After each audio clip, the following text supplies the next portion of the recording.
नमस्कार आणि छत्रपती शिवाजी महाराज जयंतीच्या हार्दिक शुभेच्छा। आजचा दिवस हा केवळ एका महान राजाचा जन्मदिवस नाही, तर स्वाभिमान, पराक्रम, धर्मरक्षण आणि हिंदवी स्वराज्याच्या तेजस्वी इतिहासाचा स्मरण दिन आहे। हा दिवस त्या महान योद्ध्याची आठवण करून देतो, ज्यांनी गुलामगिरीच्या अंधारात स्वराज्याचा दीप प्रज्वलित केला। छत्रपती शिवाजी महाराज, एक नाव जे ऐकताच मनात अभिमान जागृत होतो आणि हृदयात वीरतेची ज्वाला पेटते। इसवी सन 1630 मध्ये पुणे जिल्ह्यातील शिवनेरी किल्ल्यावर माता जिजाऊंनी एका तेजस्वी बालकाला जन्म दिला। हा काळ अत्यंत कठीण होता।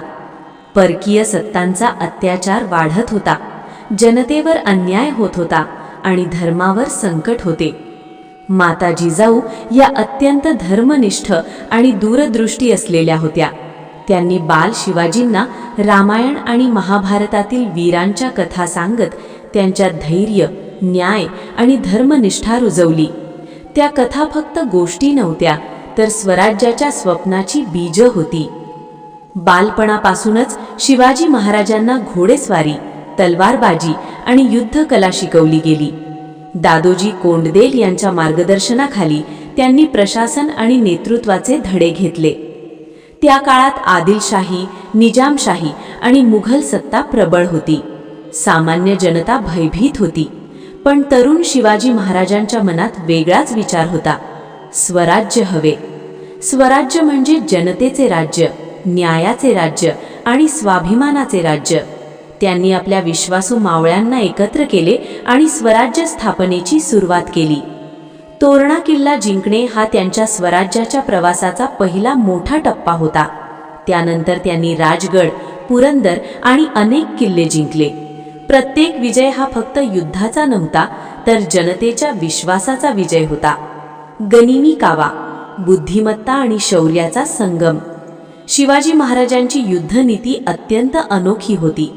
त्यांनी गनिमी कावा ही पद्धत वापरली, म्हणजे अचानक हल्ला करून शत्रूला गोंधळात टाकणे। त्यांच्या सैन्याची संख्या कमी असली तरी त्यांनी भूगोलाचा अभ्यास, वेगवान हालचाल आणि गुप्त योजना यांचा वापर करून मोठ्या सैन्यांना हरवले। अफजल खानाचा प्रसंग हा त्यांच्या धैर्याचा सर्वोच्च नमुना आहे। प्रतिकूल परिस्थितीतही त्यांनी शत्रूचा सामना करून स्वराज्य वाचवले। औरंगजेबाने शिवाजी महाराजांना आग्र्यात कैद केले। हा अत्यंत कठीण प्रसंग होता, पण त्यांनी हार मानली नाही। शांतपणे योजना आखून त्यांनी स्वतःची आणि संभाजी महाराजांची सुटका केली।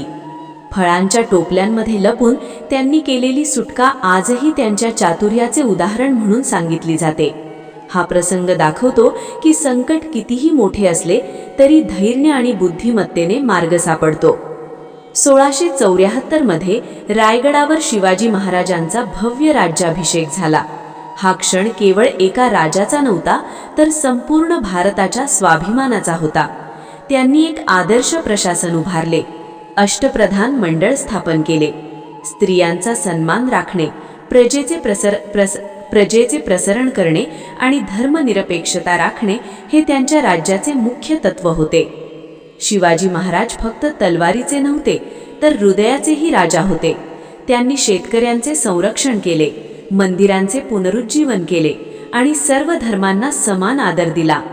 त्यांचे जीवन आपल्याला शिकवते, संकटात धैर्य ठेवावे, अन्यायाविरुद्ध उभे राहावे आणि आपल्या संस्कृतीचा अभिमान बाळगावा। मित्रांनो, छत्रपती शिवाजी महाराजांची जयंती म्हणजे फक्त उत्सव नाही, तर प्रेरणेचा स्रोत आहे। त्यांच्या विचारांना आपल्या जीवनात उतरवणे हीच त्यांना खरी श्रद्धांजली आहे। चला, त्यांच्या पराक्रमाला वंदन करून आपल्या मनात स्वराज्याची ज्योत कायम ठेवूया। छत्रपती शिवाजी महाराजांना कोटी कोटी प्रणाम। जय भवानी, जय शिवाजी।